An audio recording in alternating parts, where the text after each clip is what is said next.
नमस्कार प्यारे बच्चों, स्वागत है आप सभी का आपके अपने YouTube channel AK future academy पर। मैं अजीत कपासिया।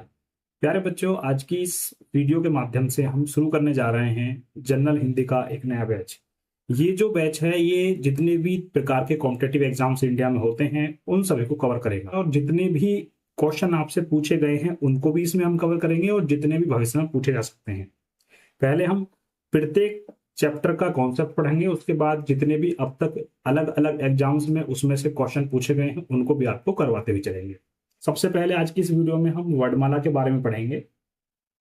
सबसे पहला क्वेश्चन है आपका कि हिंदी क्या है। हिंदी जो है एक भाषा है। क्या है? एक लैंग्वेज है, यानी कि एक भाषा है। किसी भी भाषा को समझने के लिए किसकी आवश्यकता होती है? तो किसी भी भाषा को समझने के लिए व्याकरण की आवश्यकता होती है। किसकी आवश्यकता होती है? व्याकरण की। अगर आप किसी भी भाषा को सीखना चाहते हो तो सबसे पहले आपको उसकी व्याकरण सीखनी पड़ेगी। भाषा की सबसे छोटी इकाई क्या है? भाषा की सबसे छोटी इकाई क्या है? तो वर्ण या अक्षर को भाषा की सबसे छोटी इकाई माना जाता है। लेकिन कभी कभी एग्जामिनर्स आपको घुमाने के लिए कुछ ऐसे शब्दों का प्रयोग कर देता है। जैसे अगर आपसे पूछा जाए कि मौखिक भाषा की सबसे छोटी इकाई क्या है, तो मौखिक भाषा की सबसे छोटी इकाई जो होती है वो होती है ध्वनि, जिसे क्या कहते हैं? साउंड कहते हैं। और लिखित भाषा की सबसे छोटी इकाई वो होता है अक्षर या वर्ड। ठीक है, तो भाषा की सबसे छोटी इकाई पूछी जाए तो वर्ड या अक्षर बताएंगे। लेकिन अगर आपसे ऐसा पूछा जाए कि मौखिक भाषा की, तो ध्वनि, और लिखित भाषा की अक्षर। भाषा किसे कहते हैं? तो भाषा एक ऐसा माध्यम है जिसके द्वारा मनुष्य अपने भावों, विचारों और भावनाओं को व्यक्त करता है। भाषा के तीन प्रकार होते हैं। भाषा तीन प्रकार की कौन कौन सी होती है? मौलिक भाषा। मौलिक भाषा का मतलब है बोलचाल, बोलकर अपने विचार व्यक्त करना। कोई दो व्यक्ति हैं, ठीक है, एक का नाम संटा, एक का नाम पिंटा। संटा और पिंटा जो हैं ये एक दूसरे से बात कर रहे हैं और बोलकर अपने विचारों को व्यक्त कर रहे हैं, तो इसका मतलब है ये मौलिक भाषा है। अगर ये दोनों कुछ लिख करके एक दूसरे को शेयर कर रहे हैं, बता रहे हैं, तो उसका मतलब क्या हो गया? लिखित भाषा। यानी अगर आप लिख करके अपने विचार व्यक्त करते हो तो लिखित भाषा, बोल करके करते हो तो आपकी मौखिक भाषा भी होती है। क्या होती है? मौखिक भाषा।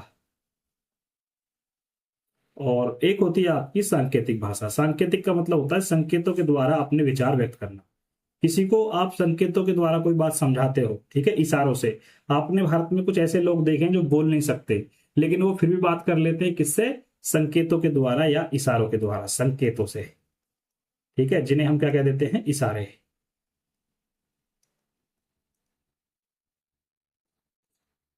नेक्स्ट है आपका लिपि किसे कहते हैं?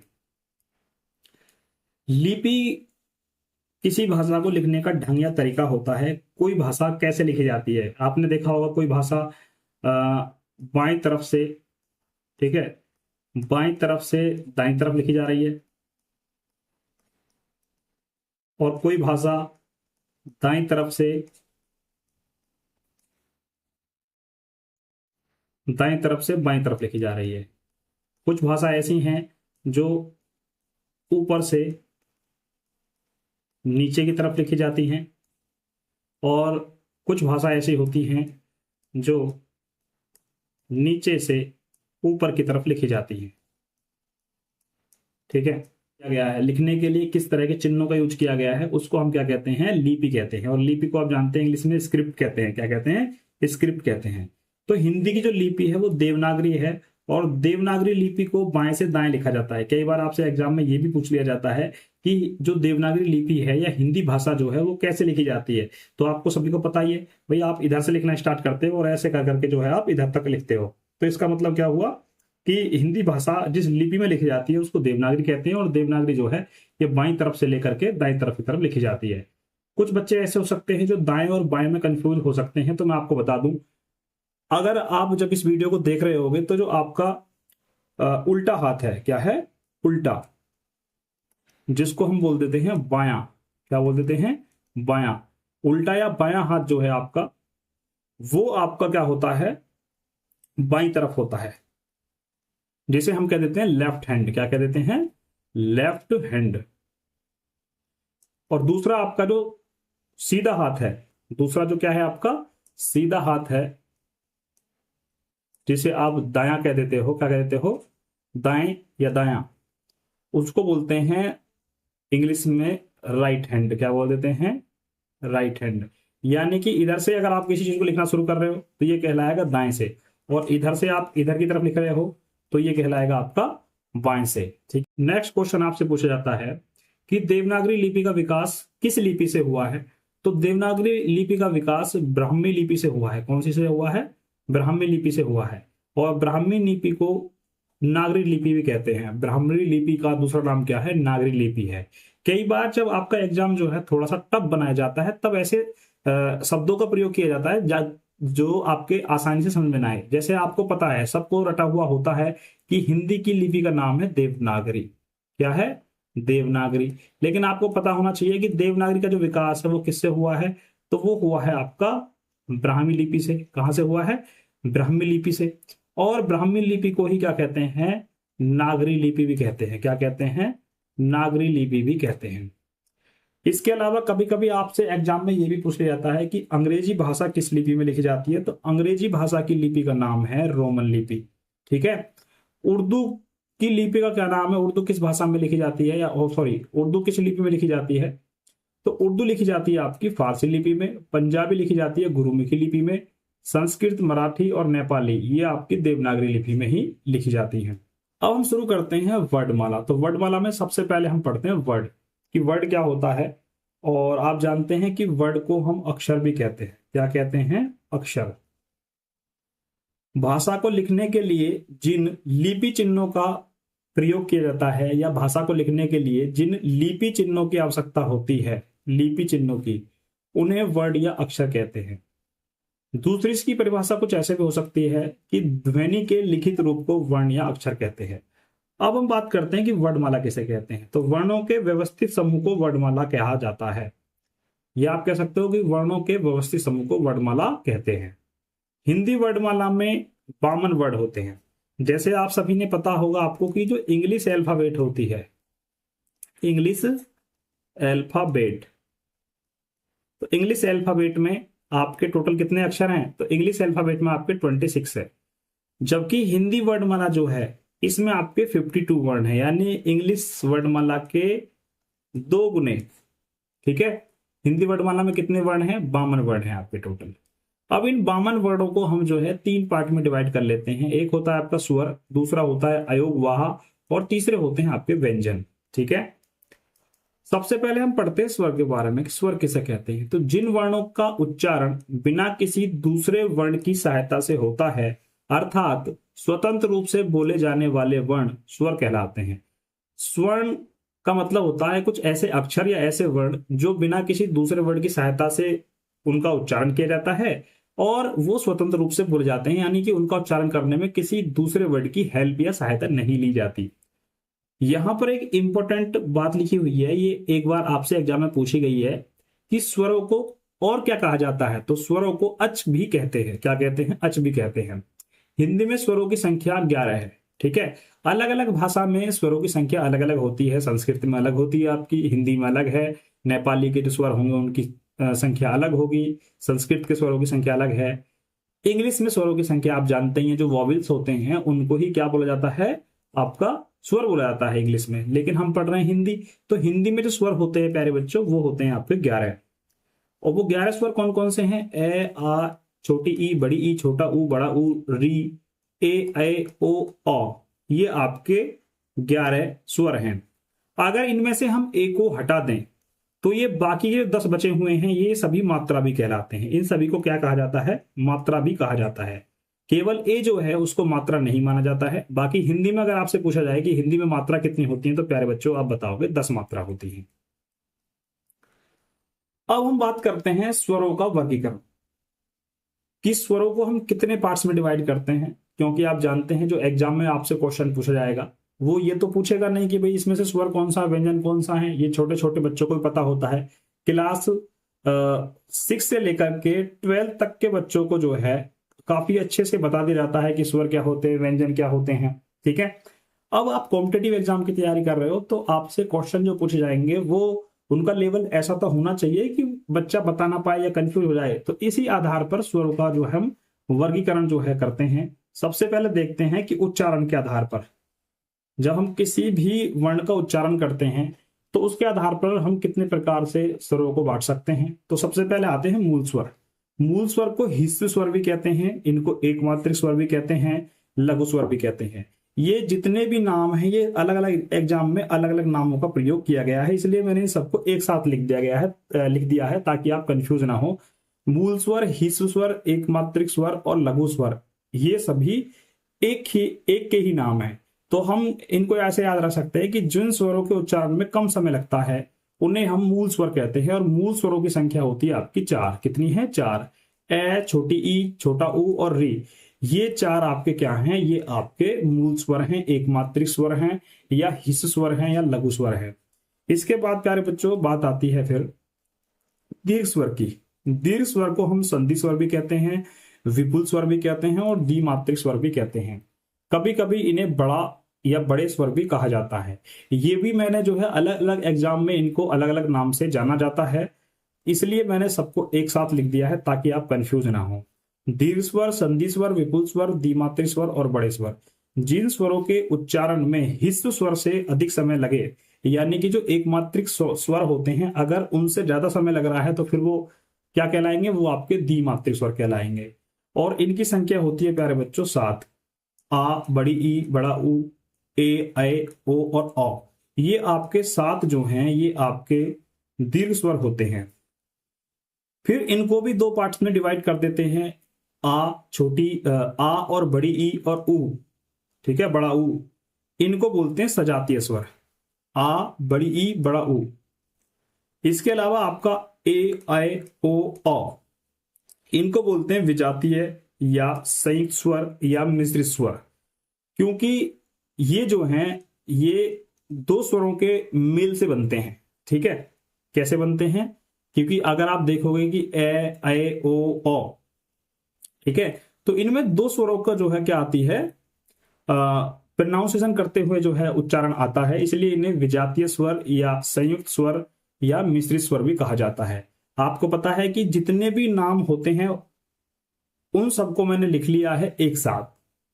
हो सकता है आप कंफ्यूज हो जाओ, आपके कंफ्यूजन को दूर करने के लिए इसलिए मैंने इनके कई कई नाम जो मुझे अलग अलग एग्जाम में देखने को मिले तब जाकर के मैंने जो आपके नोट्स प्रिपेयर करे हैं। और ये जो प्यारे बच्चों नोट्स हैं आपके, ये छोटे से छोटे एग्जाम के लिए और देश में होने वाले बड़े से बड़े एग्जाम के लिए ये नोट्स आपके जो हैं ये बिल्कुल इनफ हैं। इनफ का मतलब जानते हैं आप? सफिशिएंट है, यानी इसके बाद आपको और कुछ पढ़ने की आवश्यकता नहीं है। एक बार इस कोर्स को आपने ढंग से पूरा कर लिया, फिर देश में कोई भी एग्जाम है आपका उसमें बैठ जाना, और उसमें अगर कोई भी क्वेश्चन आपसे छूट जाए तो कमेंट में गाली बक देना फिर मुझे, ठीक है। और ये मैं पहले ही आपसे कह रहा हूं। नेक्स्ट है प्यारे बच्चों प्लूत स्वर या त्रिमात्रिक स्वर। ये प्लूत स्वर और त्रिमात्रिक स्वर क्या होता है? जिन स्वरों के उच्चारण में दीर्घ स्वरों से भी अधिक समय लगता है उन्हें प्लूत स्वर या त्रिमात्रिक स्वर कहते हैं। इनका प्रयोग पुकारने का मतलब है किसी को बुलाने, ठीक है, पुकारने या बुलाने, या आप कह सकते हो आवाज देने, ठीक है, आवाज देने के संवाद में होता है, या के संदर्भ में भी कह सकते हो आप, ठीक है। इनका जो यूज करते हैं किसी को बुलाने, आवाज देने या पुकारने में, ठीक है। जैसे राम, ओम, ठीक है। तो इनका सामान्यतः आपने इनका यूज हिंदी में नहीं देखा होगा, इनका यूज भी जो है आपको संस्कृत में देखने को मिलता है। इनका यूज कहां पर होता है? संस्कृत में होता है। हिंदी में इनका यूज आपको देखने को नहीं मिलता है, क्योंकि इनका जो प्रोनाउंसिएशन होता है वो थोड़ा सा लंबा होता है, राम, ओम, इस तरह से। प्यारे बच्चों अब देखते हैं हम जीव के आधार पर स्वरों को कितने भागों में बांटा गया है। तो जीव के आधार पर स्वरों को 3 भागों में बांटा गया है। अग्रस्वर। अग्रस्वर का मतलब होता है कि ये आपकी इस तरह से, मैंने अगर एक यहां पर आपकी जीभ बना दी, ठीक है, ये आपकी इस तरह से जीभ बना दी है आपकी, ठीक है, हालांकि ये जीभ सी लग नहीं रही लेकिन फिर भी जीभ बना दी जाए तो ये वाला जो पार्ट है ये आपका अगला हिस्सा है, ये बीच वाला है और ये पीछे वाला है, ठीक है। तो ये जो अगले वाला हिस्सा है इसको बोलेंगे अग्रभाग, ठीक है। ये वाला है आपका, ये है आपका मध्य भाग, और ये वाला जो है ये है आपका पश्च भाग। पश्च भाग। अग्रभाग को आप अगला भाग कह सकते हो। क्या कह सकते हो? अगला भाग। पश्च भाग को आप बीच का भाग भी कह सकते हो। ठीक है, बीच का भाग। और पश्च भाग का मतलब है आपका पिछला भाग, या आप कह सकते हो पीछे का भाग। ठीक है प्यारे बच्चों, यहां पर आप देखो कि जिन स्वरों का उच्चारण जीभ के अगले हिस्से से होता है, अगले पार्ट से होता है, उसे हम अग्रभाग कहते हैं। ठीक है, उसे हम क्या कहते हैं? अग्रभाग कहते हैं। जैसे कि छोटी ई, बड़ी ई, छोटा ए और बड़ा ए। ई, ऐ, ए, ऐ, इनका जो उच्चारण होता है वो जीभ के अगले वाले पार्ट से, जो आपका चोंचदार पार्ट होता है जीभ का, उससे होता है। ठीक है, इससे। इसके बाद है आपका मध्य स्वर। मध्य स्वर में आता है आपका ए का उच्चारण होता है इस बीच वाले पार्ट से। ठीक है, इसके बाद ये आपके पश्च स्वर हैं आ, उ, औ, ओ, औ। ये जो आपके हैं इन्हें कहा जाता है पश्च स्वर, क्योंकि इनका उच्चारण होता है जीभ के पिछले भाग से। ठीक है, तो जीभ का जो है चित्र है वो ठीक से नहीं बना है, बस भावनाओं पर ध्यान दीजिए। जो मैं आपको सिखाना चाह रहा हूं कि ये मान लीजिए आपकी जीभ है, और ये आपका जो है जीभ का पिछला पार्ट है।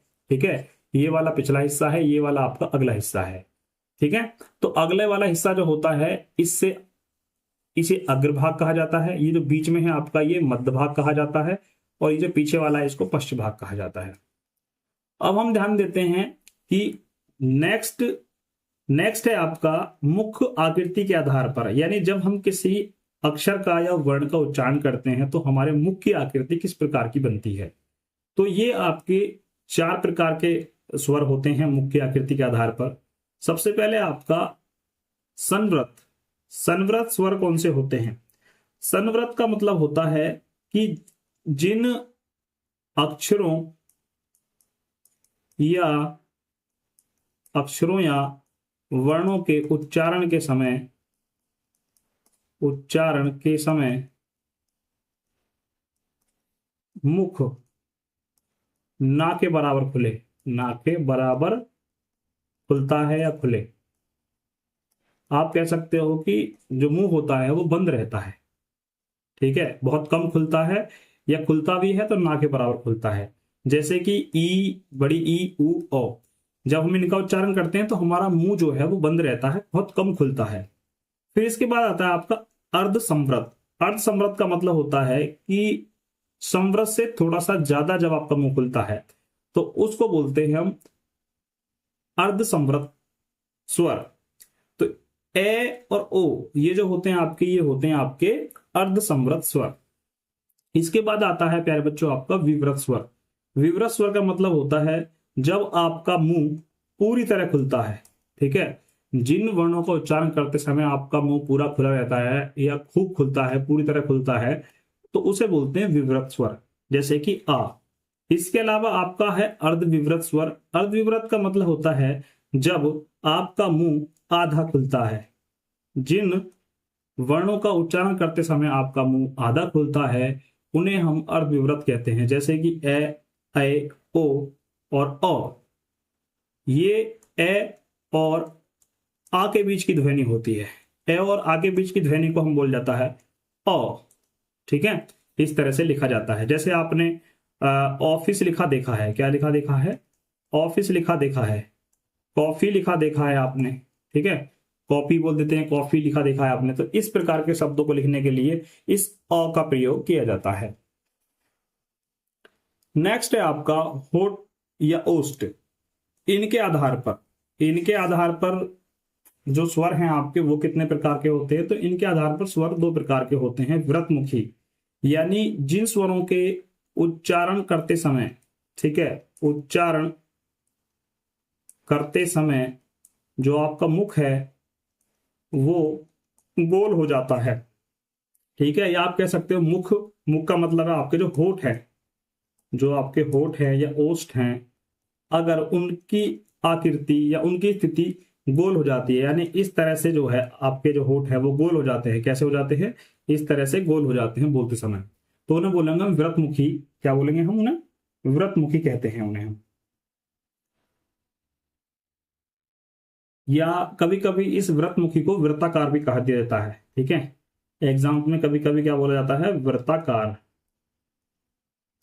ठीक है, तो उ औ ओ औ इनको बोलते समय हमारा जो होठ होते हैं उनकी स्थिति गोल हो जाती है। दूसरा है अवृतमुखी। अवृतमुखी का मतलब है ए आ ई बड़ी ई ए ओ। इनका उच्चारण करते समय हमारा जो मुख है वो कैसा हो जाता है? अव्रतमुखी हो जाता है। ठीक है, अव्रत का मुखी का मतलब होता है कि होठ गोल नहीं होते। ए आ ई बड़ी ई ए ओ, छोटा ए और बड़ा ए, इनको बोलते समय, इनका उच्चारण करते समय हमारे होठों की स्थिति जो है वो गोल नहीं होती। अब बात करते हैं अयोगवाह की। अयोगवाह जो होते हैं ये न तो स्वर होते हैं और न ही व्यंजन होते हैं, लेकिन इनको वर्णमाला का भाग माना जाता है और वर्णमाला में इनको गिना जाता है। जैसे आपका एक होता है अनुस्वार। ठीक है, अनुस्वार। अब ये अनुस्वार का मतलब क्या है या अनुस्वार क्या होता है? तो अनुस्वार जो है इसकी ध्वनि जो होती है वो नासिक्य होती है। कैसी होती है? नासिक्य ध्वनि होती है इसकी। अब आप कहोगे कि नासिक्य ध्वनि का मतलब क्या हुआ? नासिक्य ध्वनि का मतलब है कि इसकी जो ध्वनि है वो नाक से निकलती है। जब इसका हम उच्चारण करेंगे, ठीक है, तो इसकी ध्वनि कहां से निकलती है? नाक से निकलती है। आपने अनुस्वार का प्रयोग बहुत किया होगा। जैसे आपने कभी कंघा लिखा है। क्या लिखा है? कंघा लिखा, और आपने यहां पर अंक की बिंदी लगाई। इसके अलावा आपने कभी चंचल लिखा हो। क्या लिखा हो? चंचल लिखा हो। आपने कभी क्या लिखा हो? चंचल लिखा हो। तो इस तरह से आपने अंक की बिंदी का यूज किया होगा। इसके अलावा अगर आपने कभी अंडा लिखा हो, ठीक है, अंडे के बाद कभी आपने अंत लिखा हो, अंत, या फिर कभी आपने कंपन लिखा हो। क्या लिखा हो? कंपन। तो इस तरह से जो अंकी बिंदी लगती है इसको ही हम अनुस्वार कहते हैं, और इसकी नासिक की ध्वनि होती है कंघा। आप देखोगे कंघा बोलते हुए जो अंकी बिंदी की आवाज है, अनुस्वार की आवाज है, वो आपकी नाक से आती है। फिर आता है आपका विसर्ग। ठीक है, तो जो विसर्ग होता है जहां पर दो बिंदी लगी होती है पीछे, इसे बोलते हैं विसर्ग, और ये है की आवाज निकालता है। किसकी आवाज निकालता है की। ठीक है, ये तो आपकी किसकी आवाज निकालता है? ए की, अंग। ठीक है, कंग, चिंचल, अंडा, अंत, कंपन। तो ये तो अंगा की आवाज निकालता है और ये निकालता है आपकी है की आवाज। जैसे किसी शब्द को जब आपने लिखा होगा, जैसे आपने कभी प्राय लिखा देखा हो, तो प्राय के पीछे जो है, यहां जब आप प्राय लिखते हो तो उसके पीछे दो बिंदी लगती है इस तरह से। इसके अलावा कभी आपने अंत लिखा हो, अंत, सॉरी अतः लिखा हो, अतः, अतः लिखा हो, या फिर कभी आपने पुनः लिखा हो। क्या लिखा हो? पुनः। पुनः का मतलब होता है दोबारा। इसके अलावा आपने कभी दुख लिखा हो। क्या लिखा हो? दुख। दुख इस तरह से लिखा जाता है आपका।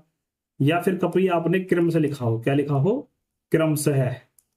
तो जिनके पीछे दुख है, पुनः, अंत, अतः, प्राय, तो इस तरह के जब हम शब्द लिखते हैं तो यहां पर इनके पीछे, सबके पीछे, जिनके पीछे भी दो बिंदु होते हैं तो इसे विसर्ग बोलते हैं, और ये है की आवाज निकालता है। क्रम से है, पुनः, अतः, प्राय, प्रातः है। ठीक है, इस तरह से इनको लिखा जाता है। अब बात करते हैं व्यंजनों की। तो जिन वर्णों के उच्चारणों में स्वरों की सहायता ली जाती है, किसकी सहायता ली जाती है? स्वरों की। यानी जो ऐसे वर्ड या अक्षर होते हैं जो दूसरे शब्दों की सहायता से बोले जाते हैं, या आप कह सकते हो स्वरों की सहायता से बोले जाते हैं, उन्हें हम व्यंजन कहते हैं। व्यंजनों को हल भी कहते हैं। अभी मैंने आपको बताया था कि जो स्वर होते हैं उनको अच कहते हैं। क्या कहते हैं? अच।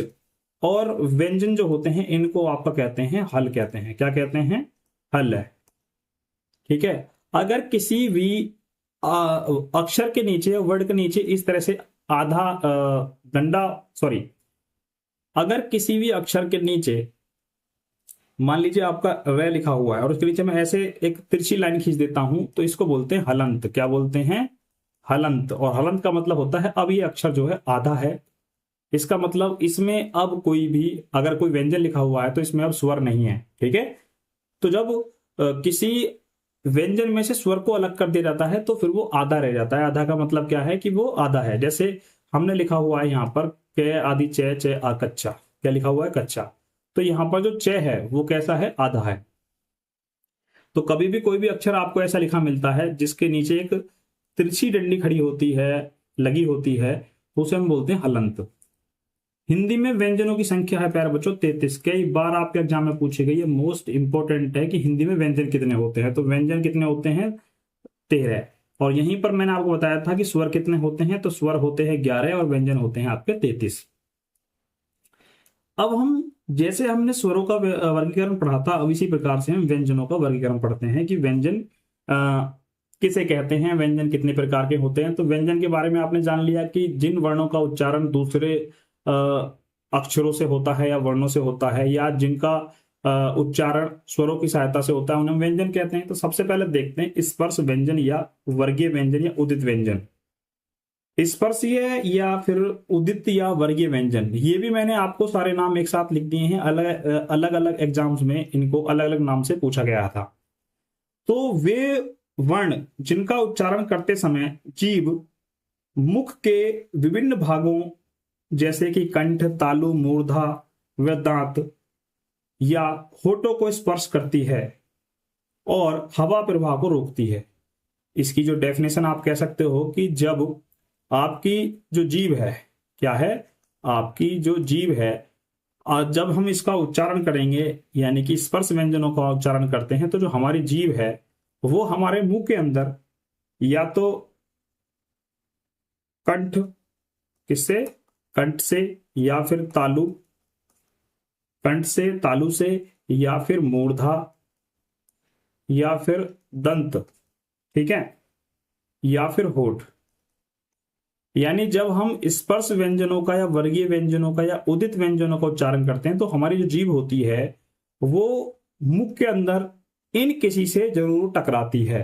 और जब भी इनसे टकराती है, ठीक है, तो क्या होती है, वो फिर हवा को रोकती है या उसके प्रभाव को रोकती है। ठीक है, तो आप कह सकते हो कि स्पर्श करती है। ठीक है, जब जिन वर्णों का उच्चारण करते समय जीभ कंठ, तालु, मूर्धा, दंत या होठों को स्पर्श करती है, छूती है, टकराती है, उन्हें हम स्पर्श व्यंजन कहते हैं। स्पर्श व्यंजनों की संख्या 25 है। कैसे लेकर के मैं तक जो होते हैं उन्हें हमारा क्या कहा जाता है, स्पर्श व्यंजन कहा जाता है। जैसे हम क वर्ग की बात करें, ये जो आपका क वर्ग दिख रहा है आपको, जिसमें क, ख, ग, घ, अंग, टे, ठे, डे, ढे, अण, च, छ, ज, झ, इय, ते, थे, दे, धे, ने, पे, फे, बे, भे, मैं, ये जो आपके कैसे लेकर मैं तक हैं, इन्हें ही हम उदित व्यंजन, स्पर्श व्यंजन या वर्गीय व्यंजन कहते हैं। यहां पर जो आपको इन सभी वर्गों के जो पांचवें अक्षर हैं, जिसमें आपको दिया हुआ है अंगा, अणे, इये, ने और मैं, इन्हें हम पंचमा अक्षर भी कहते हैं या नासिक्य वर्ण कहते हैं।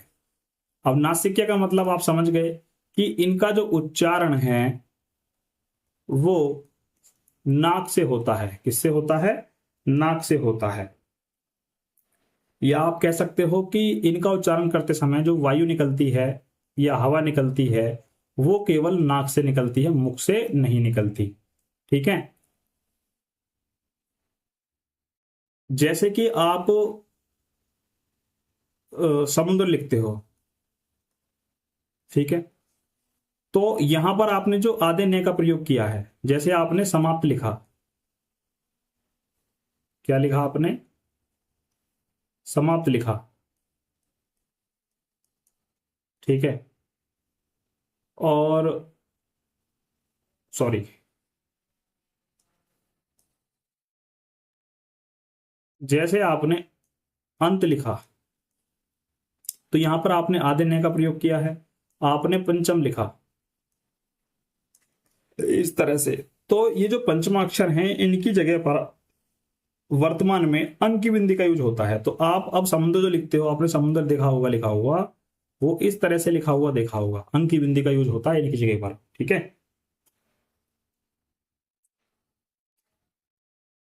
यहीं पर मैं आपको एक बात और बताना चाहता हूं जो कि बहुत ही ज्यादा इंपॉर्टेंट है। कई बार ऐसे कुछ क्वेश्चन हमसे पूछ लिए जाते हैं कि जिनका हमें पहले से पता नहीं होता है। जैसे एक इंपॉर्टेंट जो फैक्ट है आपका, जो मैं आपको बताना चाहता हूँ, वो इंपॉर्टेंट फैक्ट क्या है प्यारे बच्चों?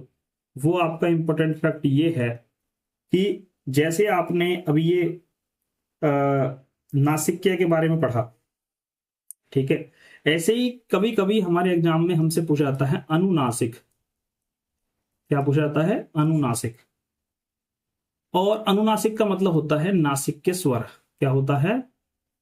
नासिक के स्वर। अनुनासिक या नासिक के स्वर, यानी आप कह सकते हो कि वे स्वर जिनमें या जिनके उच्चारण में, आप कह सकते हो जिनके उच्चारण में वायु मुख एवं नाक दोनों से निकलती है या दोनों से निकले। अनुनासिक या नासिक के स्वर का मतलब क्या होता है? वे स्वर जिनके उच्चारण में वायु मुख एवं नाक दोनों से निकले। जैसे कि आपने कुछ नासिक के स्वर लिखे देखे होंगे। अभी मैंने आपको बताया था कि जो चंद्रबिंदु होता है वो हमारा क्या होता है? नासिक के स्वर होता है। क्या होता है? नासिक के स्वर होते हैं। जैसे कभी आपने लिखा होगा आंख। क्या लिखा होगा? आंख।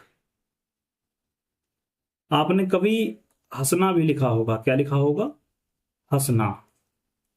ठीक है, तो ये आंख, हंसना, या फिर आपने कभी मां लिखा होगा, ये सभी के सभी क्या हैं? आपके अनुनासिक स्वर या नासिक के स्वर हैं। और इनका जो उच्चारण होता है, उस उच्चारण करते समय जो वायु है वो मुख यानी कि मुंह और नाक दोनों से निकलती है। समझ गए? नेक्स्ट है प्यारे बच्चों आपका अंतस्थ व्यंजन। अंतस्थ व्यंजन क्या होता है? तो अंतस्थ व्यंजन का मतलब है कि इनका जो उच्चारण होता है, इनका उच्चारण स्वर एवं व्यंजनों के बीच में होता है। व्यंजनों के बीच में होता है। अंत्यस्थ व्यंजन जो होते हैं, इनका जो उच्चारण है आपका, वो कहाँ होता है?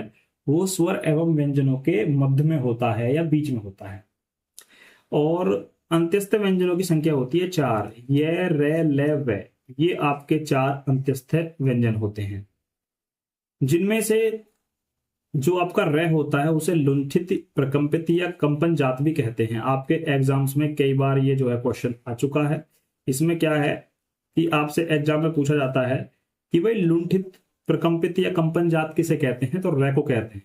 इसका मतलब ये हुआ कि जब हम रे का उच्चारण करते हैं तो हमारी जीभ में कंपन होता है, झंझनाहट होती है या कंपन होता है। ये और वे को जो है अर्धस्वर कहा जाता है। ये और वे को क्या कहा जाता है? अर्धस्वर कहा जाता है।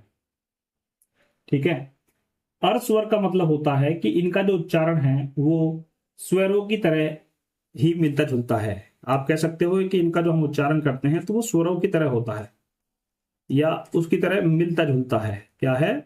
मिलता जुलता है। और दूसरा आप कह सकते हो कि इनके उच्चारण के समय जो है मुख में बहुत कम समय के लिए वायु रुकती है। दूसरा इनका मीनिंग क्या है कि जब हम इनका उच्चारण करते हैं तो जो वायु है वो मुख में कम समय रुकती है। कैसे रुकती है? कम समय ही रुकती है। नेक्स्ट है आपका ले, पार्श्विक व्यंजन। अब ये पार्श्विक व्यंजन क्या होता है? पार्श्विक व्यंजन का मतलब होता है कि जीभ का जो अगला हिस्सा होता है, जो नोक होती है, वो ऊपर मसूड़ों को छूती है, जिससे कि जो वायु का जो मार्ग होता है, जहां से वायु निकलती है, वो अवरुद्ध हो जाता है या रुक जाता है। तो पार्श्विक का मतलब होता है कि जब आप ले बोलोगे तो आपका जो जीभ का अगला हिस्सा है, जो चोंच है जीभ की, जो आपकी जीभ की चोंच है, ये वाली अगले वाली, ये मसूड़ों के उपले ऊपरी भाग उसको छूती है उससे टकराती है, जिससे कि मुंह के अंदर से निकलने वाली जो वायु होती है वो रुक जाती है। ठीक है। नेक्स्ट है आपका ऊष्मीय संघर्षी व्यंजन। ऊष्मीय संघर्षी का मतलब है कि जिन वर्णों का उच्चारण करते समय आपके मुख में या मुख से ऊष्मा निकलती है या ऐसा लगता है कि जैसे ऊष्मा निकल रही हो, तो उन्हें क्या कहते हैं उन्हें हम कहते हैं ऊष्मीय व्यंजन। क्या कहते हैं? ऊष्मीय व्यंजन या संघर्षी व्यंजन करते हैं, या संघर्ष होता है मुंह के अंदर जिनको बोलते समय, जैसे कि से है। ये जो चार हैं आपके, इन्हें हम ऊष्मीय या संघर्षी व्यंजन कहते हैं। इसमें जो आपका है होता है, इसमें जो आपका है होता है उसे हम स्वर यंत्रीय व्यंजन भी कहते हैं। अब आप कहोगे स्वर यंत्रीय व्यंजन क्या होता है? तो इसमें जो है का जो उच्चारण होता है, इसका जो उच्चारण होता है वो सीधे जो हमारा लैरिक्स होता है, स्वर यंत्र कह देते हैं जिसे, क्या कह देते हैं? स्वर यंत्र। उसकी तंतुओं के बीच से होता है। ठीक है। स्वर यंत्र की भी क्या होती हैं, जो तंतुएं होती हैं, क्या होती हैं? स्वर तंतुएं। स्वर तंतुएं, स्वर तंतुओं से। ठीक है। तो है जो आपका अक्षर है या वर्ण है, इसका उच्चारण सीधे स्वर यंत्र जो हमारा, जिससे हम ये जो आपने गले में देखा होगा जहां से आवाज आती है, तो उसके जो स्वर तंतु होते हैं इसका उच्चारण वहां से होता है। आप है बोल के देखो, है, तो आवाज लगेगा आपके नीचे से आ रही, गले से आ रही है। जब आप है का उच्चारण करते हो तो आपको पता चलता है कि है का उच्चारण गले से होता है। द्विगुण या उच्छिप्त व्यंजन। द्विगुण या उच्छिप्त व्यंजन क्या होते हैं? तो द्विगुण या उच्छिप्त व्यंजन का मतलब होता है कि इनका उच्चारण करते समय जो हमारी जीभ की जो नोक है या जीभ का जो अगला हिस्सा है वो झटके से नीचे गिरता है, इसलिए इन्हें द्विगुण या उच्छिप्त व्यंजन कहा जाता है। जैसे कि ये आपका ड और ढ। ठीक है। और इनके नीचे भी आपकी अंक की बिंदी लगी हुई है, इस पर थोड़ा ध्यान दें विशेष करके। और ये दो वर्ड ऐसे हैं कि ये किसी भी शब्द के प्रारंभ में नहीं लगते। ठीक है। ये किसी भी शब्द के प्रारंभ में नहीं लगते हैं, इस बात का ध्यान रखें। इसके बाद है आपका संयुक्त व्यंजन।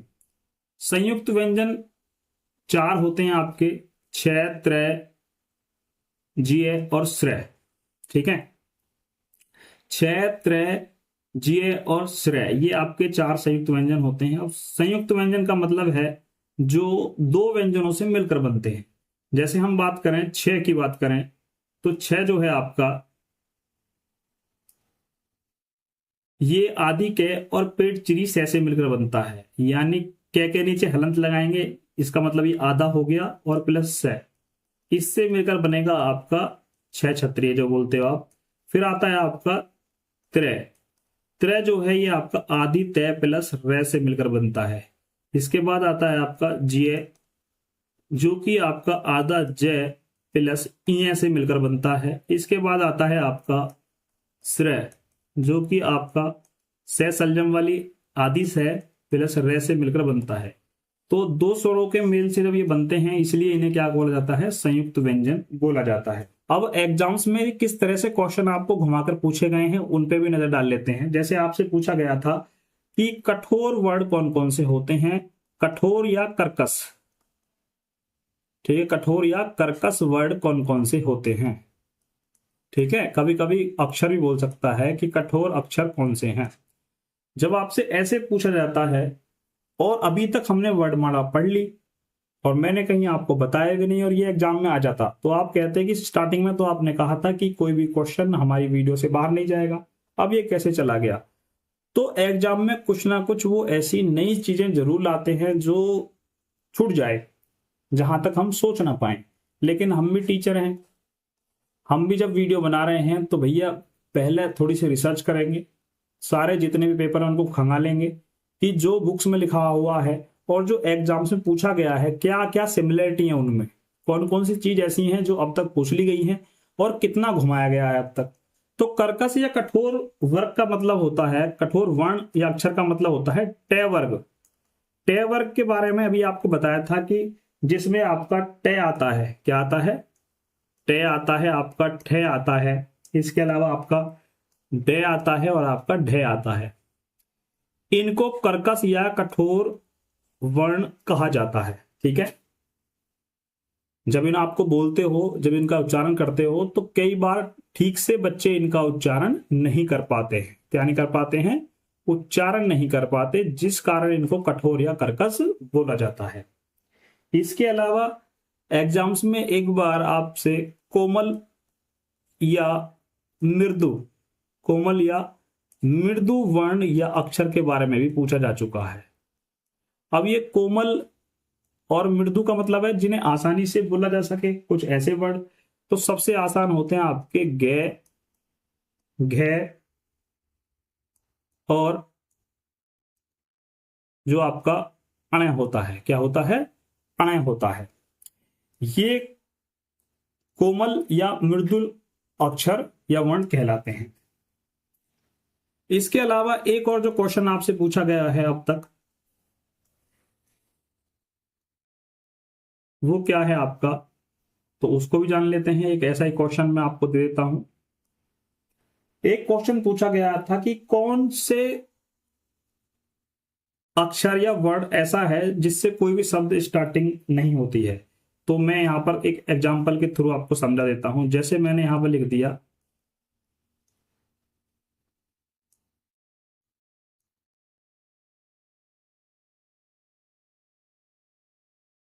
ठीक है, मैंने यहां पर ये 4 वर्ण या अक्षर लिख दिए हैं। जल्दी से कमेंट करके बताओ कि इनमें से कौन से अक्षर या वर्ण से कोई भी शब्द आज तक आपने नहीं सुना कि इनसे स्टार्ट हो रहा हो। इनमें से मैंने 4 वर्ण लिखे हुए हैं या 4 अक्षर लिखे हुए हैं, आज तक किसी शब्द को इनसे स्टार्ट होते हुए नहीं देखा। चलिए मैं आपको बता देता हूं, ये चारों ही वर्ड बच्चों ऐसे हैं जिनसे कोई भी शब्द स्टार्ट नहीं होता, यानी शुरू नहीं होता। ये 4 शब्द आज तक आपने कभी भी किसी भी शब्द के शुरुआत में लगे हुए नहीं देखे होंगे। अब कुछ बच्चे बोलेंगे सर हमने डमरू लिखा हुआ देखा, हमने ढक्कन लिखा हुआ देखा। ठीक है, तो प्यारे बच्चों यहां पर देखो, इसके नीचे अंक की बिंदी लगी हुई है, इस पर फोकस करो। इसके नीचे भी अंक की बिंदी लिखी हुई है। तो प्यारे बच्चों ये वर्णमाला का पार्ट 1 था। आई होप आपको समझ में आई होंगी चीजें। हालांकि स्टार्टिंग में थोड़ा सा जो है नई चीजें सीखने में थोड़ी सी परेशानी होती है। जब हमें कहीं पर कोई नई चीज सीखने में मिलती है तो वो थोड़ी सी कठिन तो लगती है, लेकिन आने वाले समय के लिए सारी संभावनाओं को समाप्त कर देती है कि और कोई नया क्वेश्चन बन सकता है। तो ये पार्ट 1 में आज इतना ही। अब देखते हैं कितने बच्चे ऐसे हैं जो सेकंड पार्ट का वेट करेंगे। और अगर आपको ये पार्ट अच्छे से समझ में आ गया है तो कमेंट करके बता देना। जल्द ही मैं आपको इसका सेकंड पार्ट भी जो है वो प्रोवाइड करा दूंगा।